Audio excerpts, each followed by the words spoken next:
ஏங்க கோயிலில் பண்டிகை போட போகிறாங்க. கரெக்டாக பொங்கலுக்கு திருவிழா ஆரம்பிச்சிருவாங்க. முதல்ல பேங்க்கில் இருக்க நகையெல்லாம் மீட்கணும். கழுத்துக்கு காதுக்கு போட்டுக்கிறதுக்கு ஒன்றுமே இல்லை. நம்ம சிந்து பாப்பா கூட இந்த தடவை தாவணி பாவாடை கட்டுறேன்னு சொல்லிட்டு இருந்தா. அவளுக்கு போடுறதுக்கும் ஏதாவது பேங்க்லேருந்து எடுத்தால் தான் ஆகும். ஆமா கீதா, நீ சரியா தான் சொல்ற. நானும் அதே தான் யோசிச்சுட்டு இருந்தேன். இந்த வாரம் நியூ இயர் முடியட்டும், நம்ம பேங்க்ல இருக்க நகையை கொஞ்சம் மீட்டுட்டு வந்துருவோம். அப்பா 2 பேரும் இங்கே தான் இருக்கீங்களா? அவங்க 2 பேரும் பார்க்கறதுக்கு தான் வந்தேன். வேலை முடிஞ்சதா? வீட்டுக்கு வர நேரம் ஆகுமா?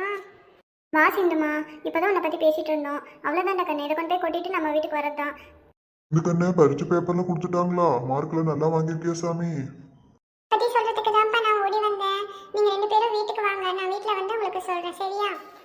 வீட கண்ணு, வீட்டில் போய் கை கால் அலமிட்டு நீ படிச்சுட்டு அம்மாவும் அப்பாவும் சீக்கிரமாக வந்துடுறோம். அம்மா நானும் உங்கள் கூடயே இருக்கேன், அந்த கூடயே கொடுங்கம்மா, நானும் கொஞ்சம் படிக்கிறேன். இல்லடா கண்ணு, வேணாண்டா சாமி. அப்பாவும் அம்மாவும் கஷ்டப்பட்டு உன்னை படிக்க வைக்கிறோம்டா. நீ படித்து பெரிய வேலைக்கு போகணுண்டா சாமி. இந்த வேலை அம்மாவும் அப்பாவும் பார்த்துக்கணும், சரியா? நான் கிளம்புறேன், நீங்கள் 2 பேரும் சீக்கிரமாக வந்துடுங்க.